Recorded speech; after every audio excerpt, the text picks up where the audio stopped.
ઉખલા ગામની વાડી વિસ્તારમાં જુગાર અંગેની રેડ પડતા નાસભાગ મચી હતી, જેમાં 3 વ્યક્તિઓ કૂવામાં પડી જતા તેમના મોત નીપજ્યા હોવાની લોકોમાં ચર્ચા। ઉખલા ગામની વાડી વિસ્તારમાં અમુક વ્યક્તિઓ એકત્ર થયા હતા। આ સમયે પોલીસે જુગાર રમતા હોવાની આશંકાને લઈ રેડ કરતા આ સમયે એકત્ર થયેલા લોકોમાં નાસભાગ મચી હતી, જેમાં નિલેશભાઈ, બીજલભાઈ ડાભી, અજીતભાઈ, બુધાભાઈ સિંઘા અને રાહુલભાઈ પોપટભાઈ ચૌહાણ કૂવામાં પડી ગયા હતા, જેમાં 3 વ્યક્તિઓના ડૂબી જતા મોત નીપજ્યા હતા, જેમના મૃતદેહને બહાર કાઢી પીએમ અર્થે સરટી હોસ્પિટલ ખાતે ખસેડવામાં આવ્યા હતા।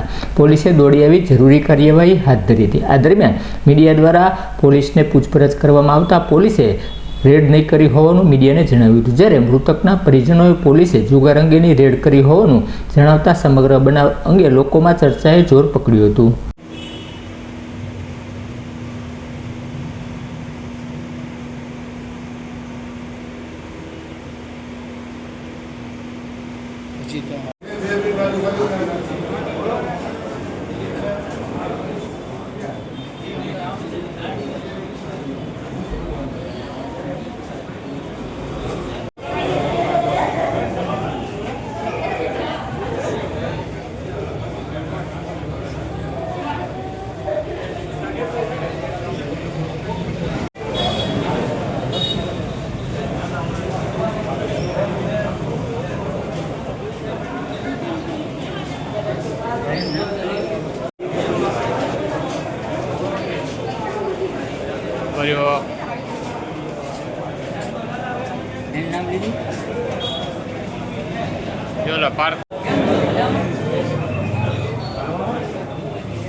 એ બેન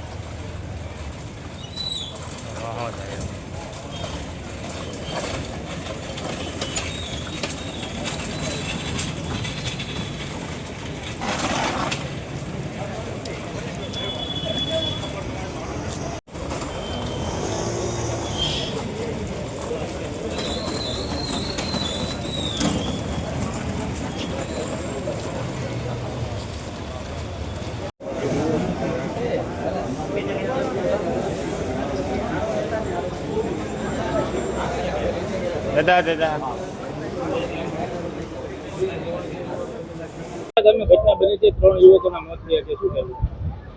રાત્રે ઉખરલા ગામની સીમમાં એક વાડીમાં અમુક માણસો ભેગા થયેલા, શું લેવા ભેગા થઈ ખબર નથી। સવારે 112માં ફોન આવેલો કે ઉખરલા ગામની એક વાડીમાં એક ડેડ બોડી પડેલ છે। તાત્કાલિક પોલીસ ત્યાં જઈ ગ્રામજનોની મદદથી તપાસ કરતા એક પછી એક 3 ડેડ બોડી મળી આવેલ છે।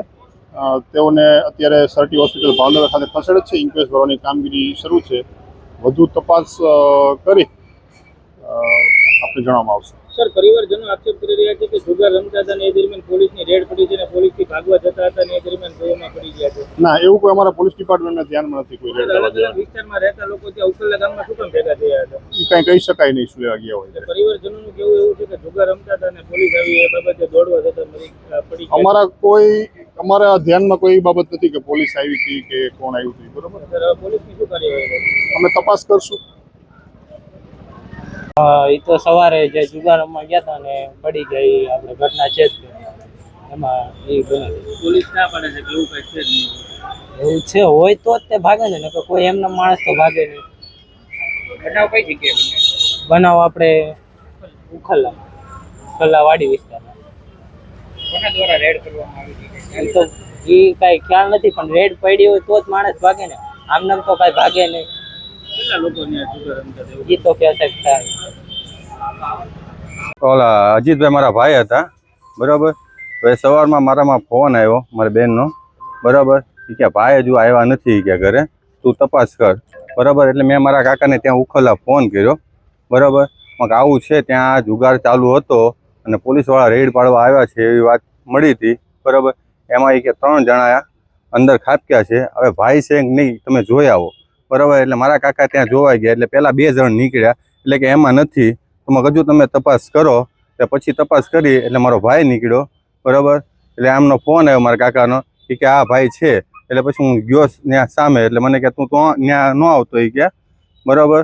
અમે ત્યાં આવીએ છીએ એ કે, એટલે અમે સીધા મોટા દવાખાને આવ્યા. આ જે ઘટના છે એમાં કેટલા લોકોના કુલ મોત છે? 3 લોકોના છે. આમાં પોલીસ તો એવું કહી રહી છે કે અમે કોઈ રેડ કરી જ નથી. તો હવે પોલીસે નથી કરી તો હવે કરી કોણ? આવ્યા હતા 4 જણા કોણ વાહે, બરાબર. એ કે 4 જણા ત્યાં આવ્યા હતા, બરાબર. કેવા તો એ 4 જણા હતા કોણ વ્યક્તિ? પેલા એ તપાસ કરું. પોલીસ કે અમે નથી, બરાબર. તો છે કોણાની વાહે?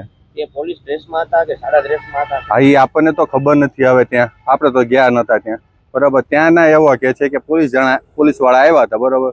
ત્યાં એમ કે છે કે પોલીસ વાળા કે અમે ગયા નથી. તો હવે છે કોણ? ત્યાં તો 11 જણની વાત હાલે છે. અન્ય બીજા જે લોકો છે, બીજા છે હા, એમાં ને આપણે વાત નથી થઈ, પણ ત્યાં એક બીજો હતો ને, એ પડ્યો નથી, એ લટકી રહ્યો હતો, એ બહાર નીકળ્યો છે. હવે બધી માહિતી એની આગળ હોય. એને શું કીધું? કોઈ વાતચીત થઈ છે ખરી? એને એમ કીધું પોલીસ વાળા આવ્યા હતા, બરાબર. બીજી કાંઈ આપણને ખબર છે નહીં.